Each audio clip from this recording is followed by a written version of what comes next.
Hari abantu benshi batazi kohereza ubutumwa kuri WhatsApp ngo bugere ku bantu benshi barenga 100 icyarimwe kandi mu buryo buri private cyangwa se inbox, nk'itangazo, kwifuriza abantu Noheli nziza n'umwaka mushya n'ibindi. Usanga kenshi iyo ugiye kohereza baguha abantu 5 cyangwa se groupe 5 gusa. Bikore gutya rero kugira ngo nujya wohereza ubutumwa bwawe ushaka ku bantu benshi kandi mu buryo bwa inbox, bigenze gutya kugira ngo bijye bikorohera. App yawe muri application ya WhatsApp iri muri telefone yawe n'ubundi nk'ibisanzwe, nurangiza uyikoreho, urumva, nurangiza uyikoreho, umara kuyikoraho urahita nyine ujya mu mazina nk'ibisanzwe, gusa ibyo sibyo tugamije, ahubwo urahita ureba hariya hari utudomo 3 hariya hejuru, ureba turiya 3, numara kudukoraho uhita ubona ahantu handitse ngo new broadcast,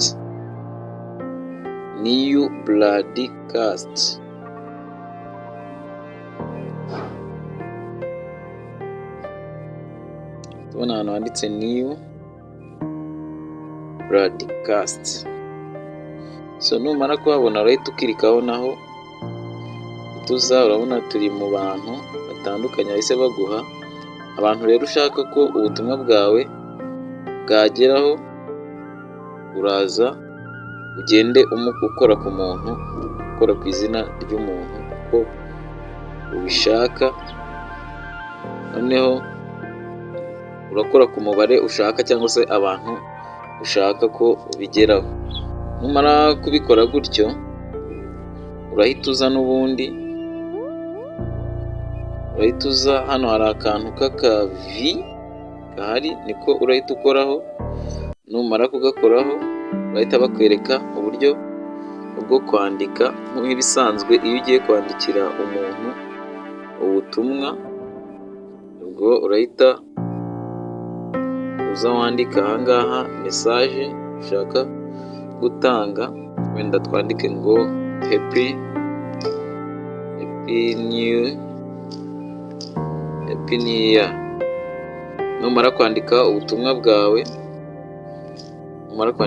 bwawe, ikindi urakora ni ukohereza,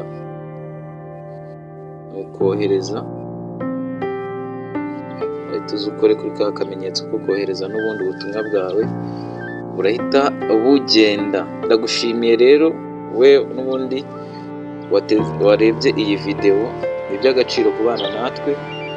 Kora subscribe kuri Donos 23 TV kugira ngo tujye duhora tubana kandi twungurane ubwenge. No kuri TikTok turiyo, twitwa Don Worship, naho ushobora kujyayo ukabireba, ariko byiza nuko wajya kuri YouTube channel yacu Donos 23 TV, naho ukadukurikira ukanadushyigikira. Ndagushimiye cyane.